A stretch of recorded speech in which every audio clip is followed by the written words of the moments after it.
Since the dawn of time, mankind has dealt with arachnophobia. Spiders and other creepy crawlies have been the thing of nightmares for many millions and millions of people. But maybe, just maybe, we should give these guys a second look and a second chance and appreciate them for the wonderfully beautiful creatures they are. Hi, I'm Matt. And I'm Jacoby. And this is HOI Tarantulas.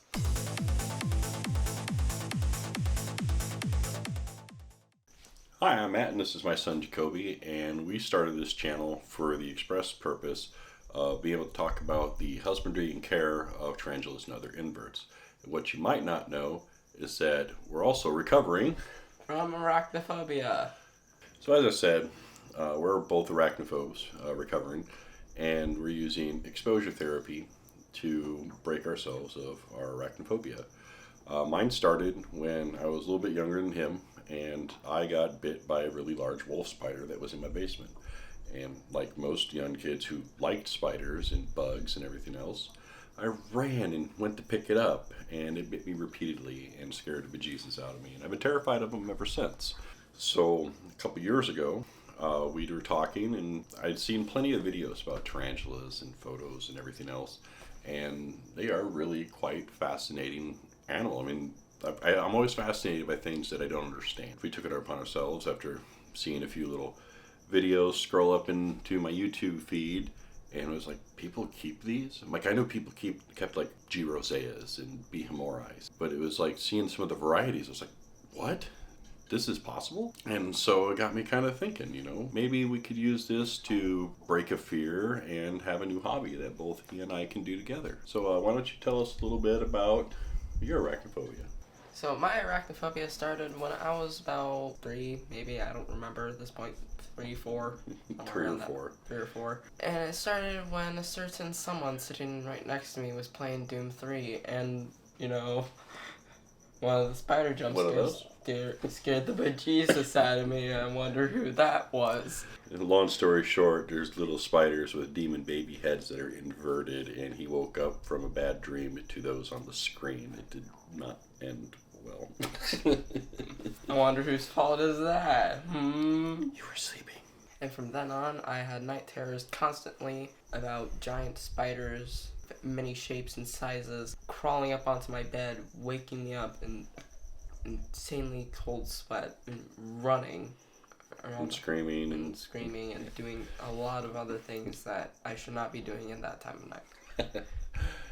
Yeah, it was pretty bad. And it was pretty bad for both of us. Me, it wasn't so much nightmares and night terrors, but definitely hiked a skirt up around the waist and scream and make the lady of the house deal with it, because I was too much of a chicken to do it myself. He was noticed one day, one of the videos I was watching, and he was like, that's not real.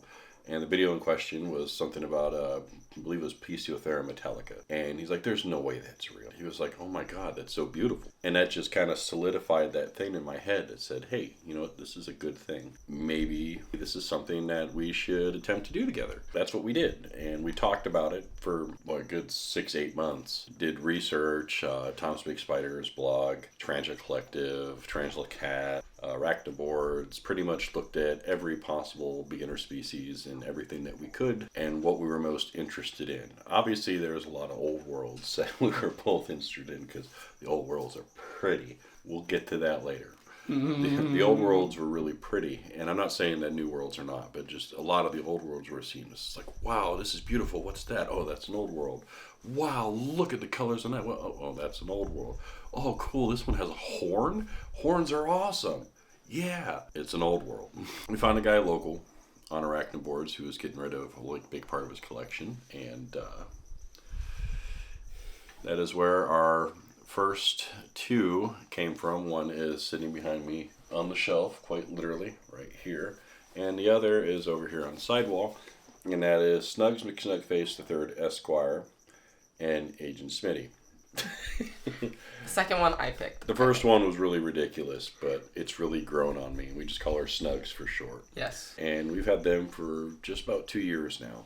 And that collection has spawned from 2, turned into 4, turned into 6. turned into 10, turned into 20, and now here we are sitting at just over 100. You know, the hobby is real. I mean, the addictive level of like gotta collect them all, the Pokemon feel of it is real. There are a lot of species out there that we haven't even touched, even though we're pretty much at capacity now. You know, you're probably sitting there thinking, well, what are a couple of guys doing scared to shit of spiders with a lot of spiders? Well, like I said, it was exposure therapy. Even though our first two were maybe about that big at the time, you know, they still scared the hell out of me. Anytime they moved, or if they moved really kind of quick, because slings can boogie. Oh, geez, or a jerk or a big, oh, God. It could also be the fact that I jumped the gun on an old world far earlier than I probably should. Yes, far earlier than we should have. It was an impulse buy, okay? Look, my favorite color is green. Pistothera rufilata is green. There's one at the pet store. I just bolted. Vibrant green. Yes. And even though I'm not a proponent for buying from pet stores, It was our first rescue. It was our first rescue, along with an Arachnophobia slamani. And was the also rehouse behind went us. pretty much a-okay. Following year, the collection was growing. I was still apprehensive. I was still a little jittery whenever they bolt or move fast. Like my first 3 Pamphomedias scared the living crap out of me. The Pamphos, my first 3 Pamphos really kind of, they were like the test. They were testing my patience, and not even so much my patience. They were testing how I was overcoming, because it felt more like regressing, because they were always, I mean, they were in the container this big as slings, these ones to be precise, behind me, and they can go from one end to the other that blink of an eye and grab a cricket, and anytime you'd open them up, they would immediately run to where the break in the air was, and it always made me, what finally started breaking me of it personally, for me, was New Year's Eve, when I rehoused Lolth, who's our P. rufilata. That was our first old world.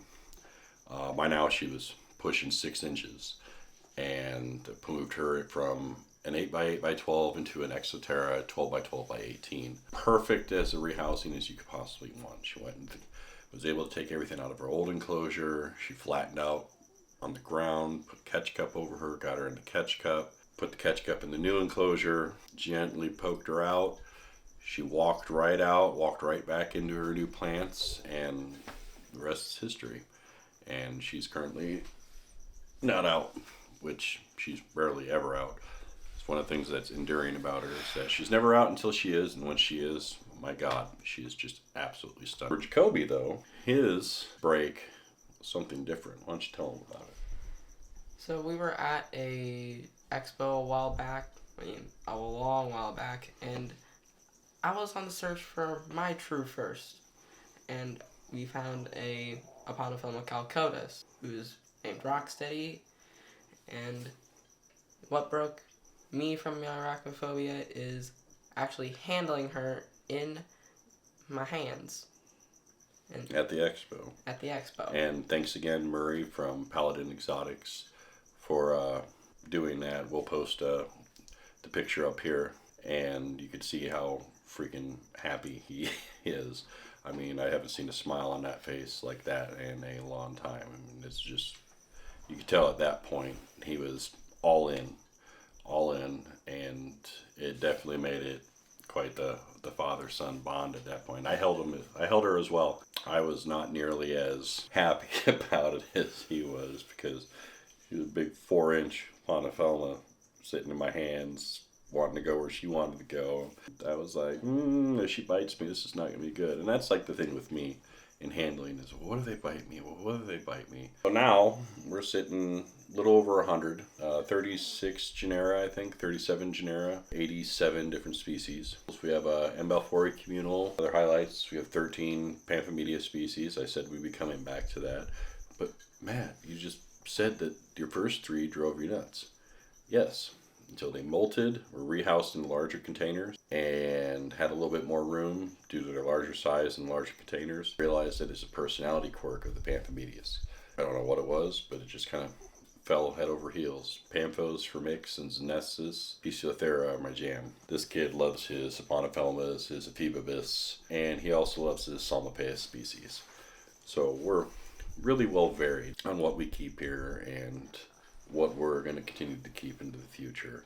We have a couple scorpions as well. We're looking to add some more of those next year. A little additional extras done here in the tarantula room. Another shelving unit, setting up power strips and whatnot so that we can properly provide the additional heat that they need that tarantulas don't necessarily need.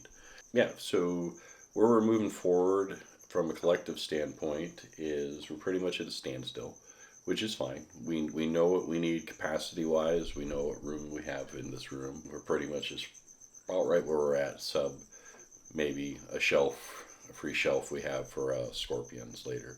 Maybe some mantids, true spiders. We'll see about maybe getting into those down the road. The purpose of this channel is, as we said at the beginning, is we want to promote good ethical husbandry and how we care for these animals by showing the feedings, rehousings, talking about specific species, and sharing our personal experiences as arachnophobes in recovery. So in closing, I really hope you guys enjoy this video. I really hope you guys will stick around for our journey. We're only going to grow with time. We're going to have a lot of fun doing this. Hopefully you meet some great people along the way. We'll catch you on the next one. Have a good one.